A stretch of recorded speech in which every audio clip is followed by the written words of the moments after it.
hours. When the bridge shut down, it turned West Seattle into an accidental island. And finally, that will be reunited. The West Seattle Bridge will open to drivers for the first time in 2 years. But there's one big question the city won't answer. We'll explain.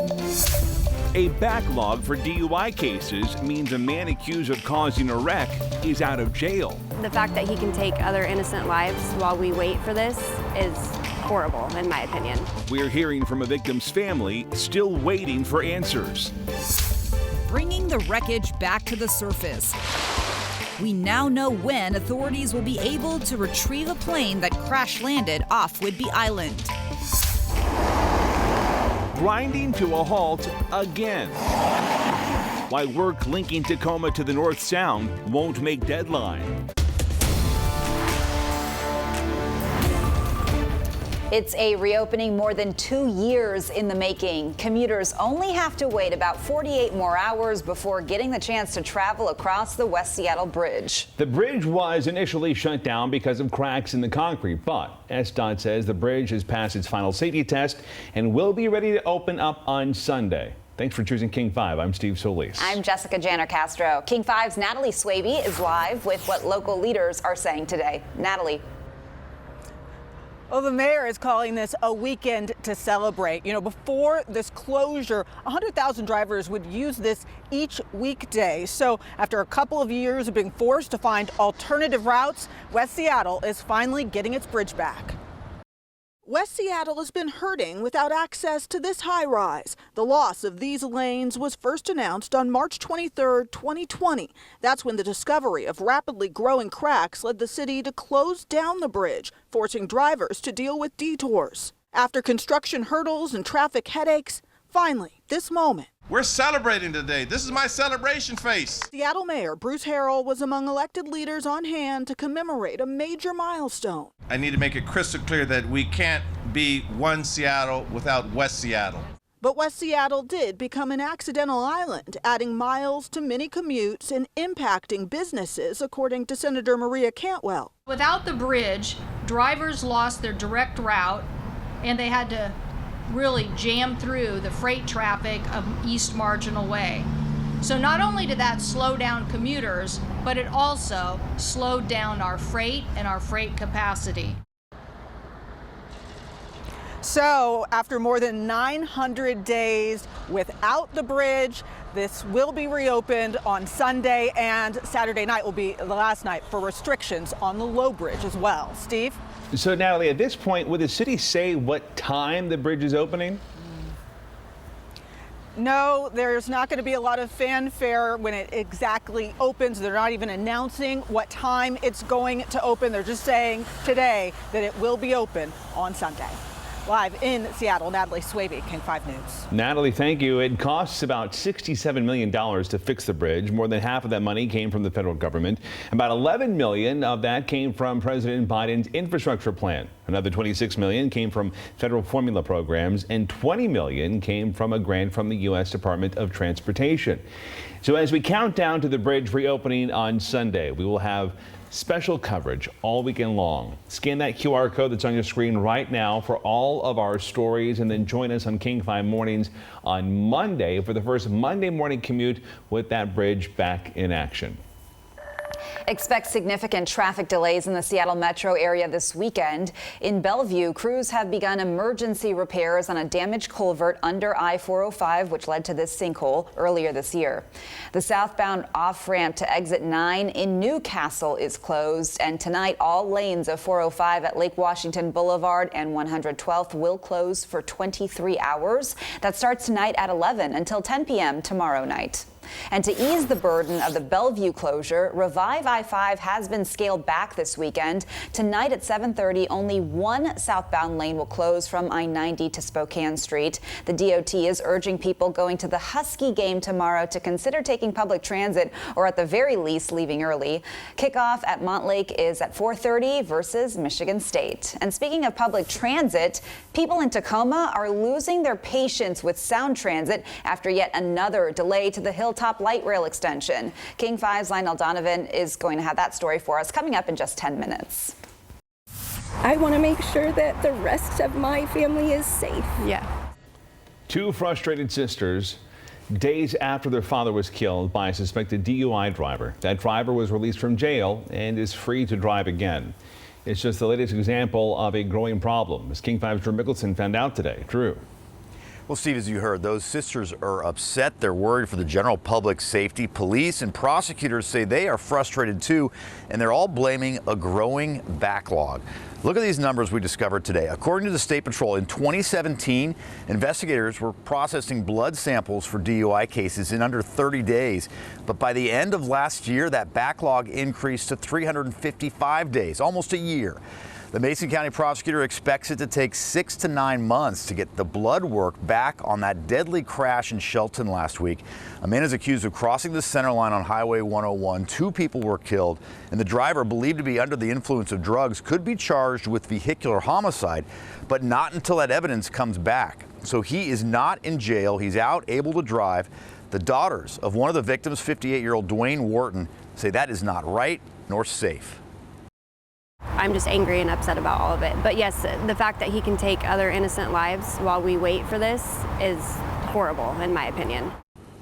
A State Patrol spokesperson says help is on the way. The State Patrol does have a new crime lab that will open next year in Federal Way. They will also have some new investigators working out of there. You can also expect the State Patrol to come before the state legislature next year looking for more funding to help reduce that backlog. Live in Olympia, Drew Mickelson, King 5 News. After 7 months, Washington State Patrol says a semi-truck driver who hit and killed a tow truck driver will not be charged. 49-year-old Joe Masterson was towing a vehicle on the shoulder of I-5 over in Milton back in February when he was hit and killed by a semi. WSP says the driver of that semi was not impaired and that driver's record did not indicate any negligence or reckless driving. We are following breaking news right now in Clallam County near the Dungeness Spit. The Clallam County Sheriff confirms a body has been found there.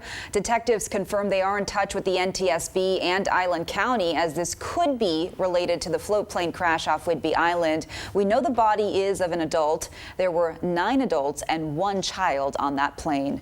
And that does take us to our Fast 5 now. The NTSB just announced crews will recover the wreckage of that plane beginning September 26th. The Navy will use a crane to lift the main wreckage out of Mutiny Bay onto a barge. An underwater drone will collect smaller pieces. The NTSB also said the investigation into the cause of the crash could take up to 2 years to complete. The man just found not guilty for a deadly shooting in downtown Seattle back in 2020 was sentenced today on a firearm charge. King County prosecutors say Marquise Tolbert will serve about 17 months for unlawful possession of a firearm. Yesterday, in the same case, a jury found Tolbert not guilty of murder and assault. Auburn police are investigating 2 deadly hit and runs just 30 minutes apart last night. One man was killed while walking on Auburn Way near 45th. And then police say a suspected DUI driver hit and killed a man on a motorcycle on West Valley Highway in Peasley Canyon Road. Police tracked that second driver's license plate and arrested her for vehicular homicide. Still no arrest in the first case. Seattle firefighters say at least 1 of 4 recent brush fires in West Seattle was arson. It happened back on September 11th on Southwest Graham Street. No arrests have been made.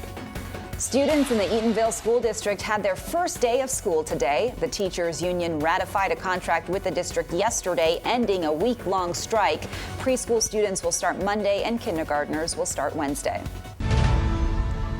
Crews are still battling the Bolt Creek fire in Snohomish County. It's burned 9,500 acres since last Saturday, and tonight it is only 5% contained. Highway 2 will remain closed throughout the weekend. WashDOT will evaluate the road again on late Monday morning. The Goat Rocks fire continues to burn northeast of Packwood. It's burned more than 3,000 acres, but crews say those flames are slowing down. Let's go now to Chief Meteorologist Mike Everett. And Mike, this weather trend has actually been helping those firefighters' conditions conditions generally helping them contain those fires? Yes, we've got a completely different situation than what we had going into last weekend. Remember, we had very dry and warm conditions. Now conditions cool, even wet out there. Bit on the gusty side, especially in some of those spots where we really don't want it to be. Seeing some gusts up to about 30 and even 40 miles an hour off towards Wenatchee and Ellensburg within the last hour. But that's onshore flow. That's bringing more humidity into the atmosphere. And take a look at this. For the first time in a good long while, we are watch and warning free as far as fire weather goes. We even got that smoke advisory cleared out that was over top of, where was that? Chelan County for the last couple days. Take a look at this. Latest wildfire smoke models still show a lot of smoke, especially coming off of Bolt Creek and off of the Goat Rocks fire. But as we continue through the weekend, that flow coming in onshore will continue to push that smoke well off towards the east. All eyes on the West Seattle Bridge right now. So a few showers moving through, getting the roads wet for the evening commute. Looks like those will continue to push in along some of the foothills. We'll continue to track that. And we've got a really good looking weekend. And what's really auspicious about this, it's the last weekend of summer. Details in your full forecast just minutes away.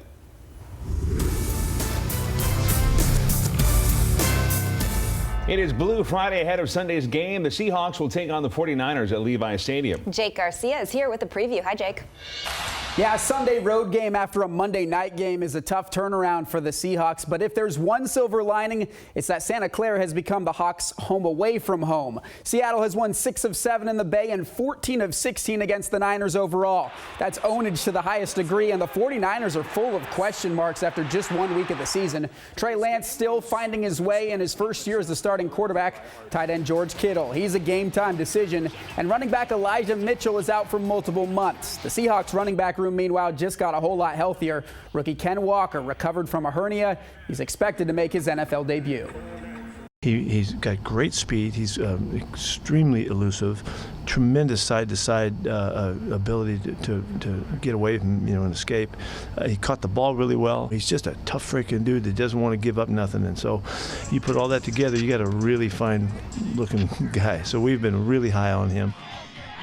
And don't forget to tune in Sunday for the 5th quarter. Paul Sylvie and I will be in Santa Clara along with Walter Jones and the voice of the Seahawks, Steve Rabel, to break down the game. Watch the 5th quarter after Sunday Night Football right here on King 5. So we got the Broncos in week 1. We got a rivalry game in week 2. Exciting times for the Seahawks. Yeah, no kidding. What a start to a season.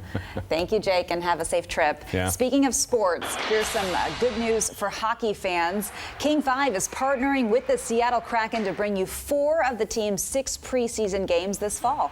You'll be able to watch them live on Kong. The first game will be televised less than 2 weeks away. Tuesday, September 27th. That's the team's 2nd preseason game. It's at Climate Pledge Arena against Calgary. The puck will drop at 7. Still ahead on King 5, turning the page on chronic illness. A teenager is putting pen to paper to let others like her know that they're not alone. We will introduce you to her next. Also, folks living in Tacoma will need to wait longer to ride the Link. What's behind another round of delays? But some good news on a different line of tracks. Amtrak is now shifting into high gear after dodging a rail worker strike.